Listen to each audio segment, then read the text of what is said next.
In your asymptotic analysis, this is going to be probably one of those questions that you're going to get from your future or possible employer. And that is they're not worried about how fast your algorithm runs, which sounds like you're like, wait a minute, what? They're worried about when it's maxed out, how many resources will it take up and how slow could it possibly be? Because remember, God forbid you log into Facebook and it takes you all of 5 seconds to log in, civilizations would crumble, the earth would split in half. You want immediate response. If it takes a while, you get pissed off. I forget what they do this every few years, like every 5 years, is they do an industry test on your patience when a page doesn't load. What's the chances of you clicking on the X? It's gotten slimmer in 20 years because we're so used to the next page popping up and there's our response. That's what we're used to. That's what industry is going to be worried about with their application. They know that the user wants to have an immediate response. So they're going to be asking you little questions about this asymptotic analysis. So here's the basics. In asymptotic analysis, you're worried about your application scaling. And scaling means is that you're going to be adding more and more data to it. You're going to be adding more and more complexity to it. And, well, let's just see how it runs for a while. So here's the items that you're going to be worried about. First is O of n, and n is the size of the input data. Again, prime example is Facebook. I forget how many Facebook users there are now, but remember, I think they just got rid of 3 million fake accounts. So let's do some deduction here. Let's say it's 1 billion people. Did Facebook know that they were going to house 1 billion legit users? No. But they had to design something that they knew, well, if this takes off, it should be able to handle the load. So your n is going to be the number of pieces of data that it houses. F of n is the real world function or your coded application. That is a line, thank you. Here's the weird part. F of n, which is your legit real line that you can measure the speed and longevity as your application increases in complexity and adding more and more data. There's the theoretical ones, which is your g of n or the constant times the g of n. And I'll talk about that here in a minute. There's also n naught. And that is actually, it's a part of the f of n line, and I'll talk about it here more in a minute. It's called a threshold. It's where the exact function begins to kind of level out and start a predictable manner. And again, I'll go over that here in a minute. So those are your 4 or 5 different things that we'll talk about for today. So the next part is the actual asymptotic bounds. Bounds mean this. It means a boundary. Think of it as a boundary.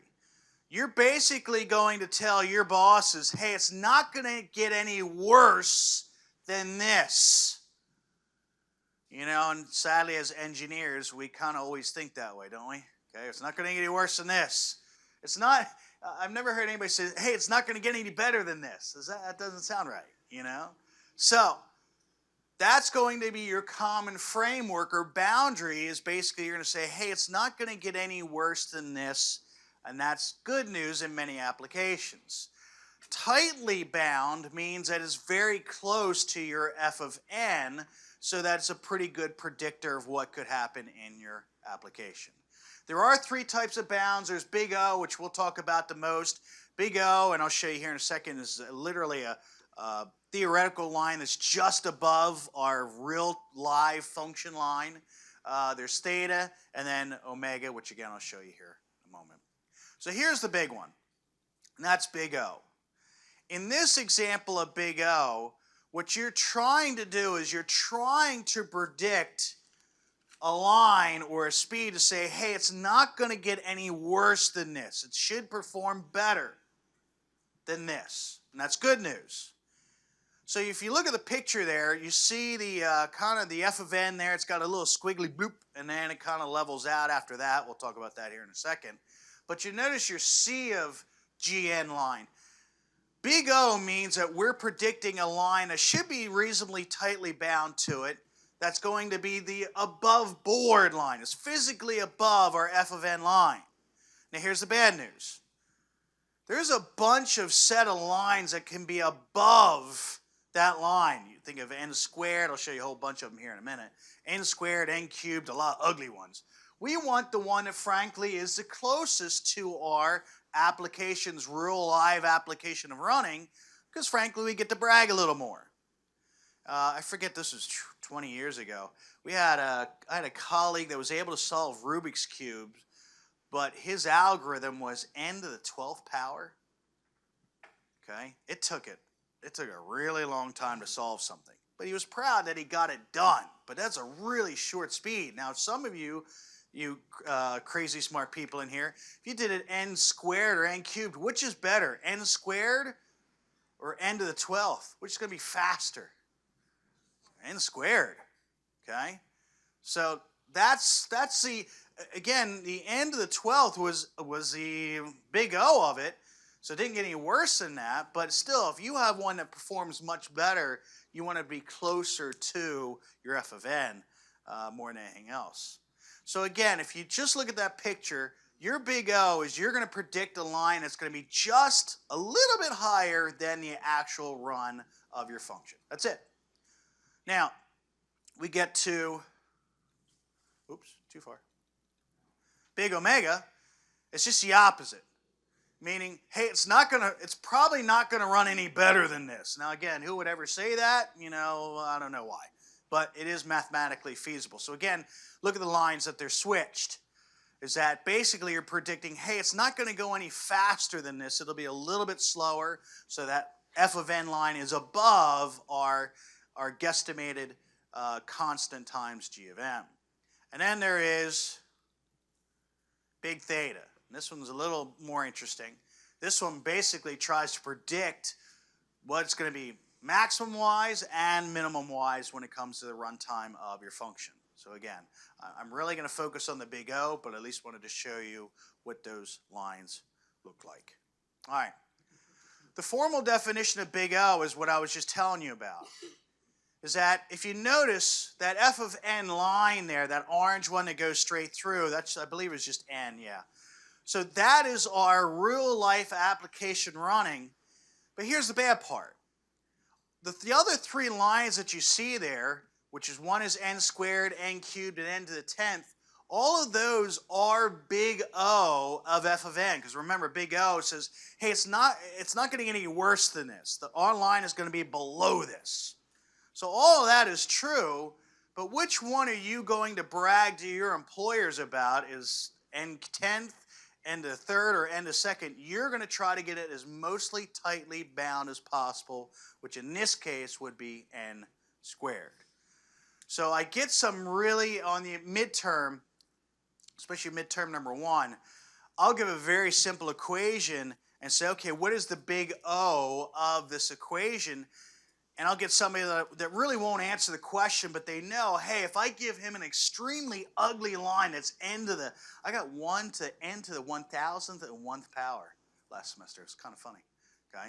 That's big, yeah, that is big O of a line that's n, but the bad part is I want something that is the most tightly bound. And you got to do some work, this guy just guessed. So, just a heads up on that. All right, building tightly bound functions. So, let's talk about the threshold. So if your application is running for the first time, what I want you to focus on in this picture is that little hill and blip right at the first, and then after the threshold, notice it kind of starts to level out. Why would your application have a little bit of a blip in it and then level out? Why? It's actually a really easy answer. It's not meant to be super difficult. Why would we have that? Why would we have that? Go ahead. Allocating memory. Okay. One thing, what else? Yeah. You might have a few calculations that you'll do no matter the number of elements you have. Okay, so we'll call it setup. Okay, good. What else? What else? So let's pretend, go ahead. No, it's not really random variability. That part, we're pretty decent on, thankfully. Pretend for a moment. Boy, I'm picking on Facebook today. Pretend Facebook crashed. And then 15 minutes later, it came back to life. Other than the world didn't split apart, civilizations didn't die, what would be one of the first things that Facebook would have to do when its systems rebooted? So physically in the rebooting sequence, what are some of the things that it would have to do to get everything back online again? Give me one thing. One thing it would have to do.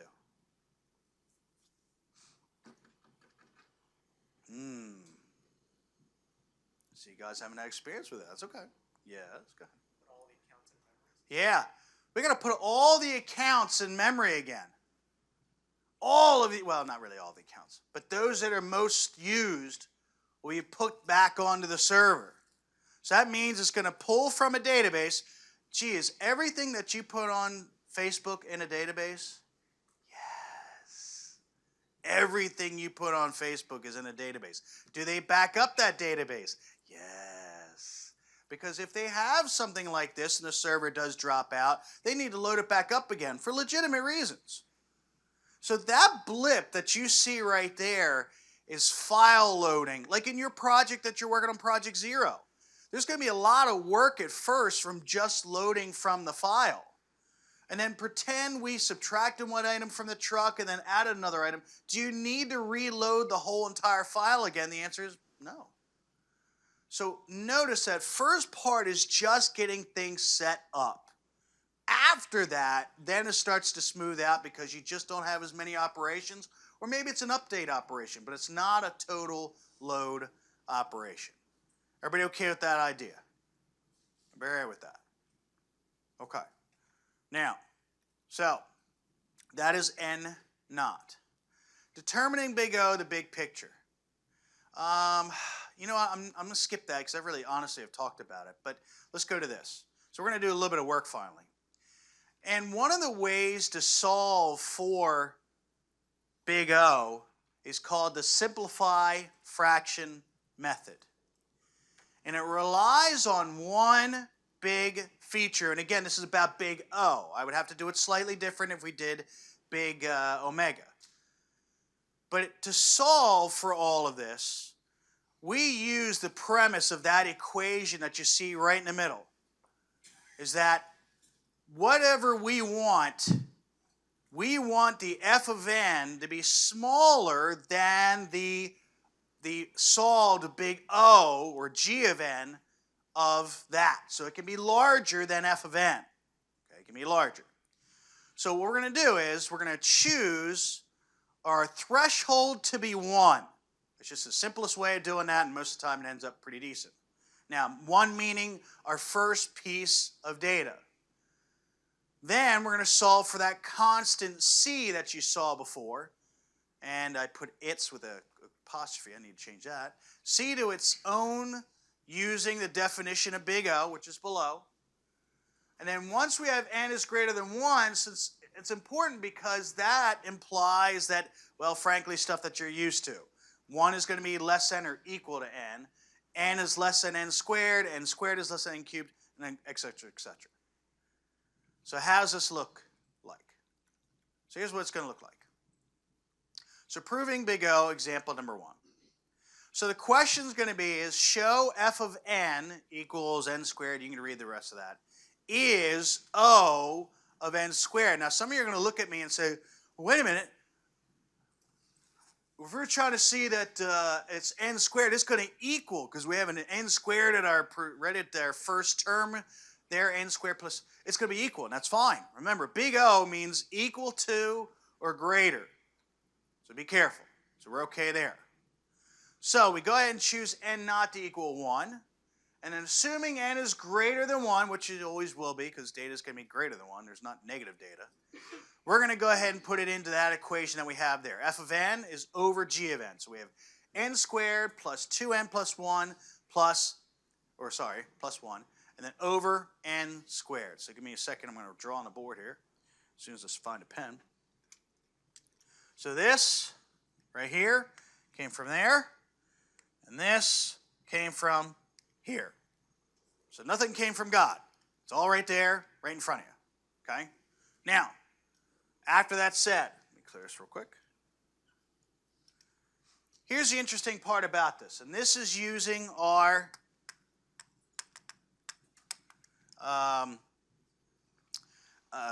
the term above it. Suddenly, my dyslexia is kicking in. Forgive me. So, simple substitution, but it's not that. That's come on, get up there. Our simplified fraction method. Okay. So what I did is that I added from these 2 points here and here, I added an n squared and an n squared. Now you're probably wondering, wait a minute, why the heck did I just do that? Well, number one, remember that we want this side to be greater.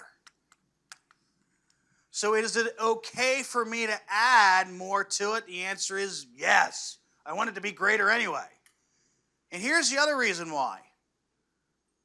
This is not meant to be a jerk question. How many of you are lazy? I appreciate your honesty. Me too. Isn't it easier now to go ahead and combine all of these guys into one equation? Now I just add them together equals 4n squared over n squared. That's how we find out our constant. Yeah.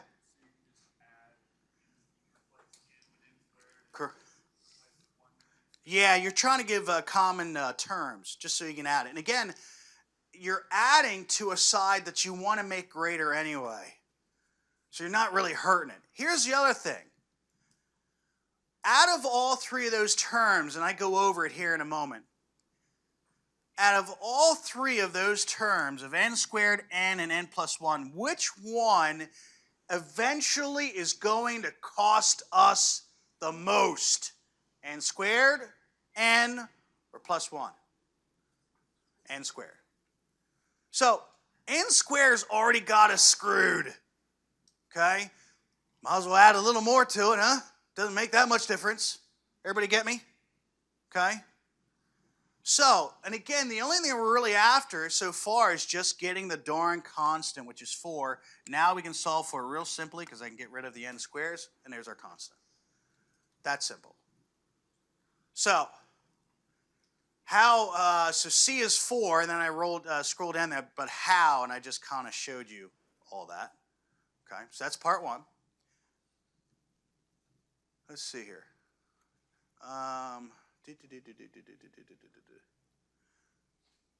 right, and then the very bottom, since this is our check right here, that is true, that is true. Since all of true, then n squared is big O of n squared. That whole equation is big O of n squared, because n squared plus 2n plus 1 is less than or equal to 4n squared whenever n is greater than 1. I'll show you another example here in a second. Let me clear this off real quick. Okay. I hate having to go back and forth here, but that's the way it is. All right, so here's my other one. And then you'll get one here in a second. Here's example number 2. So notice, show that f of n, the equation is a little different. It's a little simpler this time. 3n plus 7 is O, big O of m. So again, we're going to choose n not to be 0, which again, assuming that that makes n greater than 1, that's fine. So we can do the equation. So again, notice we have our 3n plus 7, which was our f of n. Our g of n is the n here. We're going to add the n to 7 and then end up with 10. And because everything is true with that, we end up being able to say that they are equal to one another. So nothing crazy. Nothing crazy, thankfully. And again, this is one of the better methods that I found to actually solve this. So that's the good news with that. All right. Here's what I want you to do. As a group, I want you to do number 1 through 4. Talk about it, go over it, and then I'll show you results here in a little bit. But I want you to work on this as a group. So help each other out on this. Make sure you got it. If you don't, let me know. and go from there. So get to work. Gang, number 3 should say O of n cubed. I forgot to make that a power. Sorry about that. So again, that should be not n3, but n cubed. Please hit pause and go ahead and complete the exercise.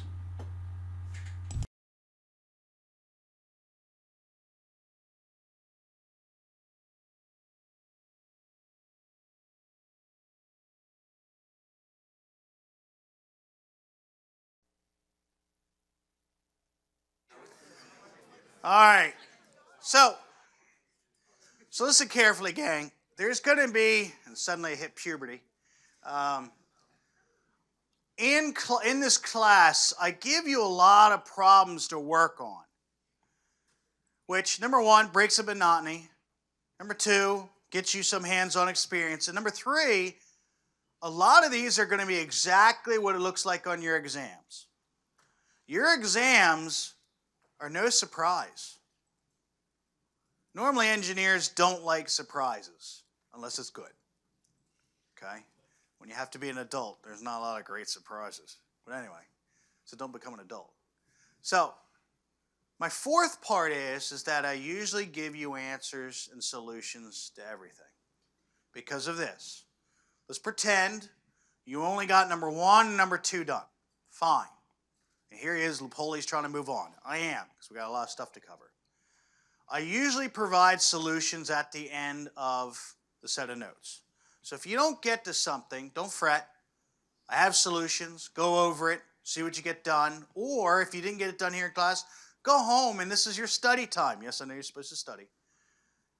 Go over it. Do it yourself because that's what's going to most likely show up on your exam.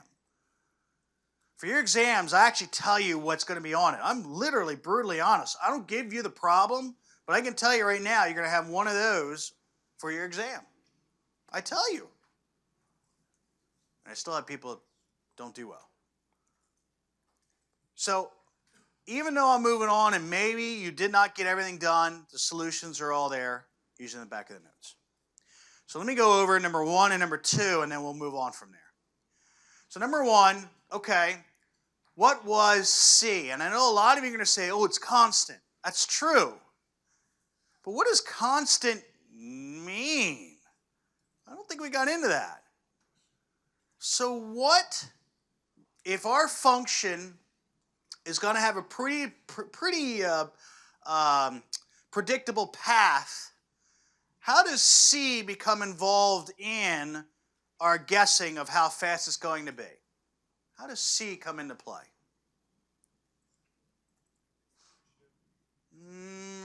It is a ratio, yes, just by default. That's true. That's true. But what is it in reality? So here's your answer. C is the speed of your computer. Think about it. How many of you have more than one computer at home? Raise your hand. There's the nerds I know and love. Okay. Now, do you have one computer that is faster than another? Yeah. So the interesting part is with that is that, as you know, although that's slowed down quite a bit in the last 5-10 years, is that in my day, and yes, pretend I have a cane here because I'm so damn old, okay? I started out with an 8086. That was before a 286, a 386, a Pentium 1, and now the gigahertz we have now. Okay? That's how much I've seen in 20, 30, 40 some years. Okay? You guys actually haven't seen that much. You've seen a little bit from, I'm going to say you're born right around the 2000s, a little after, right around it. You actually haven't seen that much speed increase in your CPUs compared to me. And again, it's because I'm older. But my point is that the function will still act about the same, but will it run faster on other computers than some other? Yeah. Perfect example. I told you I play Minecraft. I've got 2 servers. It's not a gaming desktop, but it's pretty decent. And then I got my laptop that I always bring with me. My desktop, it takes about 5, 6 seconds for Minecraft to load up, and man, it's fast. If I want to go through somewhere, it loads up nice and quickly, and it's pretty nice. Whereas my laptop, it takes about 10 to 15 seconds for it to load up, and once in a while I get chunking, which means I'm walking through a spot on land, and suddenly it doesn't exactly pause, but it slows down, loads the chunks. You start seeing trees being built right before your eyes. Kind of looks like my 2-year-old goes, "What the hell is that?" You know, it's not as fast. But overall, bless you, is that it is still predictable, even though it is a little slower. That's C. Is that your speed is going to change. You can identify exactly what speed your computer is, but you're not always guaranteed it's going to be run on the same platform. But everything else, reading from a file, getting all that stuff, that's still predictable, even though it might be faster on one computer than another. That's C. N naught we talked about. N naught is that threshold of after you've done all that loading, that Minecraft I was just talking about. There's a 10, 15 second window where it loads everything up and then bloop, and then it's ready to go. That's N naught. When everything's ready to go, and then it has a smooth transition or addition from there on out when it scales. N is the number of pieces of data. And big O means, that's part D there, number 1, is that we're looking for a line that is closely bound but just above our real life f of n speed of our application. All right, so I'm going to go over number 2 and prove f of n. So let me do this. Oh, hey, I did that right. Answer section. Uh-oh. Sorry, I'm looking for, is that number 2 right there? Somebody double check me. That's number 4? Okay, boy, I really screwed this up. Huh. Number 2's in there somewhere. What? Hang on, let me see, look off somebody's laptop. You shouldn't be programming. Okay. You should not be writing that love letter to your girlfriend. Okay, n plus n squared. So it looks like that one right there in the middle. Let me put number 2 here. Somebody remind me to fix this up. But here's number 2. Notice I graphed it first.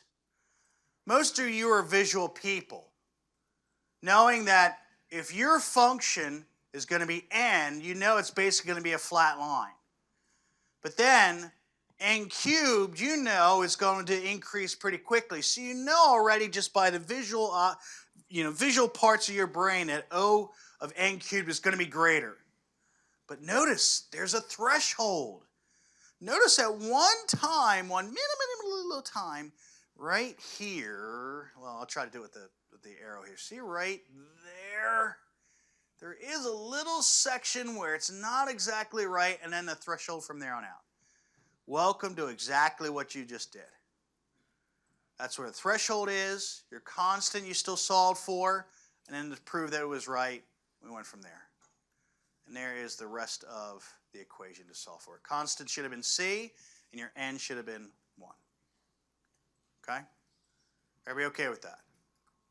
If you're not, please let me know later on, and we'll go from there. But your answers for number 3 and 4, I'll reorganize this. Sorry, it looks so poor. I did not realize that. But there's number 4, apparently. So if you got to that, there's everything that you need there. Sorry about that. Okay. Any questions on what we did for that so far? So we still got a lot more to go. All right, so let me get to this. All right. I had one of your classmates go, "Oh God, not proof by induction again." I'm sorry. But here's the worst part is it's actually perfect for us in what we do. Remember that you guys, I know that you're working on your Project Zero right now, and all of you will just, when the damn thing runs, it runs on the Linux machine too, all of you will never test it. So you're like, test? Test what? Test what? Okay. Now, there's not much testing that you have to do for Project Zero, only because I made it that way. Project Zero is meant to be something easy, to be honest. When it comes to Project 1 and after, not so much. Okay, and some of you still worry me. Anyway, we have to worry about scaling, and that's adding more and more data to it.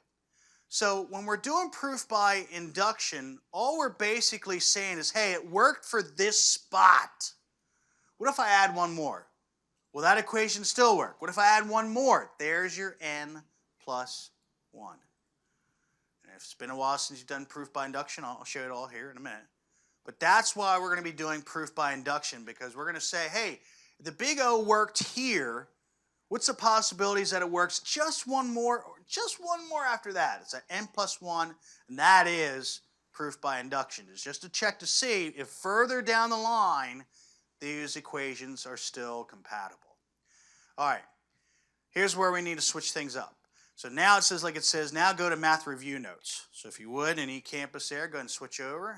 And I was in the wrong spot there.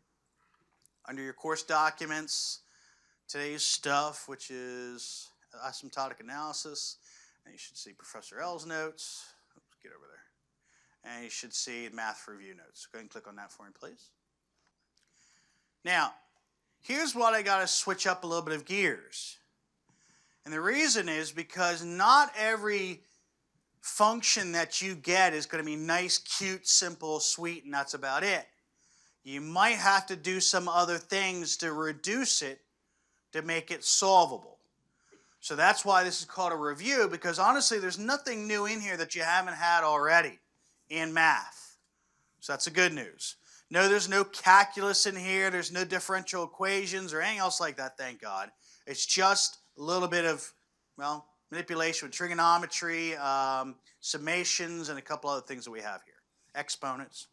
So, again, if you were given an equation that has exponents, you need to know how you can manipulate it. You're also going to have a lab later on, it's either, I think it's not this week because it's coding standards, but it's next week, on how to actually solve for your speed of your algorithm using the code that you've got. 99% of the time it's actually pretty easy. That's the good news. But there are times where it's more difficult. So there's your exponent identities. And notice the code that I have underneath of that is literally going to be what you have for a lab later on. And that's the translation of your code into something that has a highest term. Logarithms. Oh my God, I cannot stress this enough.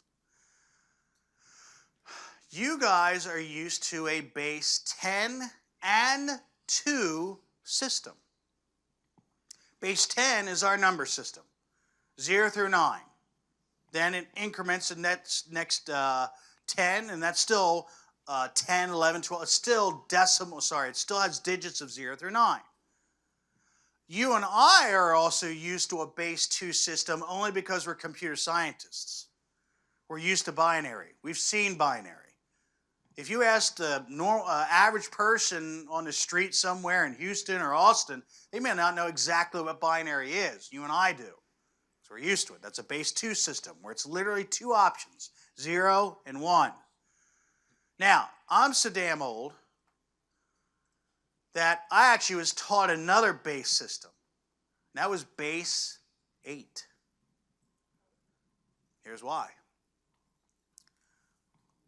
What are most of your computers now operating system-wise? They are a bit what? 64. Okay? Mine were 8. They were not 64 bits, it was 8 bits. So I had to learn an octal, it was called octal set, so we could represent the numbers that way. So it was only 0 through 7, 8 options altogether. So again, nothing against you guys. Things have gotten better and increased. So that's good news. But there are different bases. Now, we're talking about speed with that. But here's the big deal. One of the biggest topics that we get into in this course is trees. And trees look exactly like what you see in front of you. There's going to be a head node, and it's going to have descendants. The number of descendants depends on the tree. There is something called a binary search tree, where that tree can have at most 2 kids. There's going to be another type of tree that we actually don't cover in this class, that we can set the log or set the number of kids that I have. And then there's also trees where we don't set the limit of kids.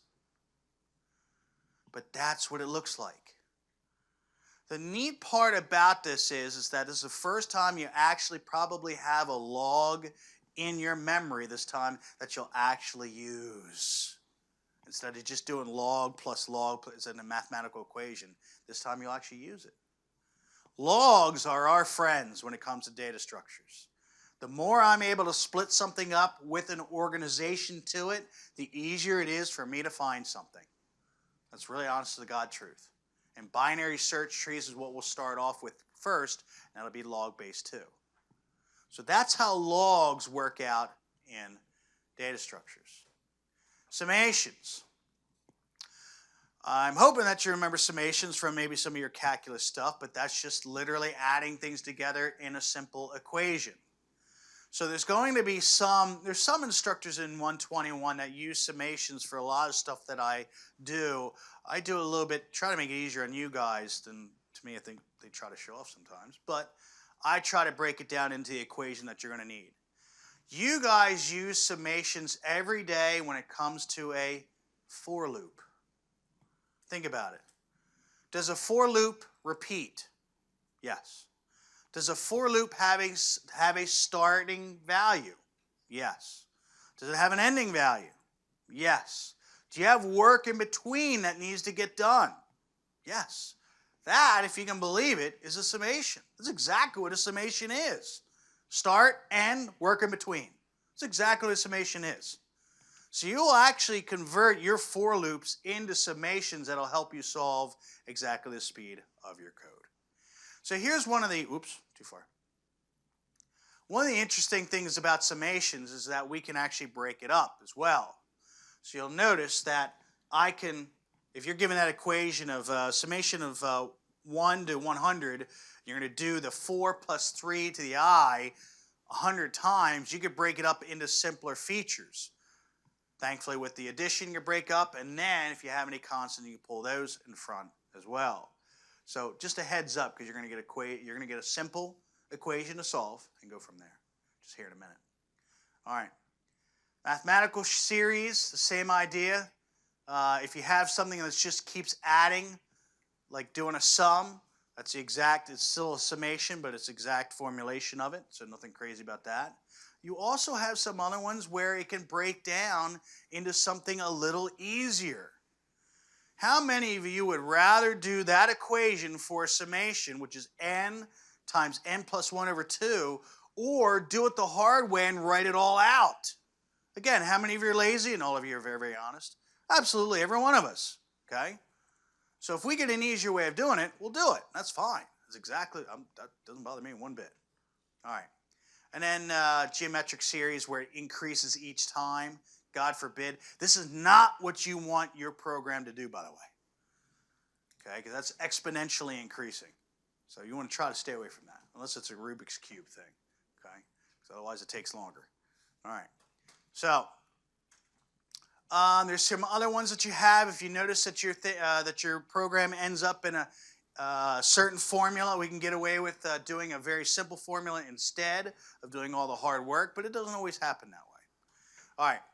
Let me see here. So geometric series again. We can thankfully make it a little easier. All right. So here's what you're about to do. I'm going to give you a summation, and you're going to do it either one or two ways. You're going to do it. Yes. Oh, damn. Sorry, guys.